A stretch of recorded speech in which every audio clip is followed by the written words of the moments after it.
Welcome to The Explainer. So today we're diving into a pretty radical idea about prayer. What if it's not just, a quiet comfort? What if it's actually a powerful tool that's designed to produce real, tangible, measurable results in the actual physical world? And that really gets to the heart of the question from our source material today. Is prayer just a feeling, or is it something else entirely? A force that's meant for real, tangible change? Let's dig into that. Okay, so the entire argument we're looking at is built right on this foundation. This verse isn't presented as just some comforting thought. No, it's laid out like a statement of fact. Prayer is dynamic, it's powerful, and it's designed to get things done. All right, so let's start by digging into the core distinction this perspective makes, which is all about seeing prayer not as a feeling, but as a genuine source of power. So our source material defines what it calls effectual prayer as an active force. And get this, it's even described as an explosive device. I mean, that tells you everything, right? This isn't meant to be some quiet internal thing. The whole point isn't just to feel something, it's to actively change something out there in the world. This comparison here really lays it all out. On one side, you've got prayer as a feeling, right? All focused on what's happening inside you. But on the other side, you have prayer as power, which is totally focused on external results. And the argument here is fascinating. If prayer ever feels like a torment, it's because the focus is just, it's misplaced. The goal isn't supposed to be just emotional release. It's supposed to be a real, tangible outcome. And this right here, this is the bottom line of this whole viewpoint. It's basically saying, hey, it doesn't matter how you pray, what your posture is, how loud you are, none of that matters. The only proof is the result. From this perspective, if your prayer is actually effective, the change should be so obvious that everyone can see it. So, okay, what kind of results are we even talking about here? Well, the source material isn't messing around with small personal stuff. Nope. It points to these huge, dramatic, history-altering examples where prayer literally commanded the physical world. Let's take our first key example, the prophet Elijah.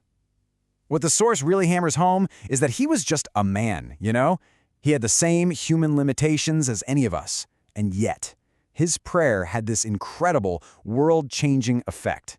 And the really crucial part here is how specific it was. This wasn't some vague wish for, better weather. It was an intense, direct command with one very specific goal: to stop the rain. Completely. And the result? It was totally undeniable. The prayer is said to have directly caused a massive drought that lasted for years. This is basically presented as Exhibit A for the idea that prayer can be a force that commands the natural world. But hold on, the examples don't stop there. If you think commanding the weather is incredible, get ready for the story of Joshua. Right in the middle of a critical battle, he took them a step further. I mean, just stop and think about that for a second. This wasn't some humble, please if it's not too much trouble kind of request. It was a direct command to the sun and the moon, spoken with this absolute expectation that the cosmos itself would just obey. And the result? Apparently, time itself was altered. The day was stretched out, prolonged, all to make sure a military victory was secured. You see, these stories are held up as the ultimate proof that effectual prayer isn't about making small requests. It's about having the authority to command the very elements of nature and even time. Okay, but it's not all about changing the world around you. This perspective also makes a huge claim that this kind of prayer fundamentally changes the person who's praying. So it's not just an external force, it's a powerful internal one too. The argument is that this kind of prayer, this powerful prayer, doesn't just change what's happening to you. It actually reshapes who you are. It's a process of becoming someone totally, fundamentally different on the inside. And these things here, they're described as the internal byproducts of that kind of prayer. It's not just about what you get, but who you become. Think of it like a process that builds wisdom, gives you incredible clarity, and provides the kind of strength you need to face pretty much anything. So the really crucial point here is that prayer is seen as building a kind of spiritual stamina. The whole reason you're supposed to always pray from this viewpoint is to build up the resilience you need so you don't faint or, completely break when life throws its worst at you. And this is what that internal transformation leads to: a continuous upgrade of your character, your insight, an upgrade so profound, the source claims, that a person literally becomes unrecognizable from their old self. This constant evolution, this change, that is presented as another undeniable proof of prayer's power. And that brings us to the final part, where the source material takes this entire framework and uses it to issue a really sharp, direct challenge to us today. It all leads to a really provocative question. If this kind of world-altering power was real for people in the past, then where is it now?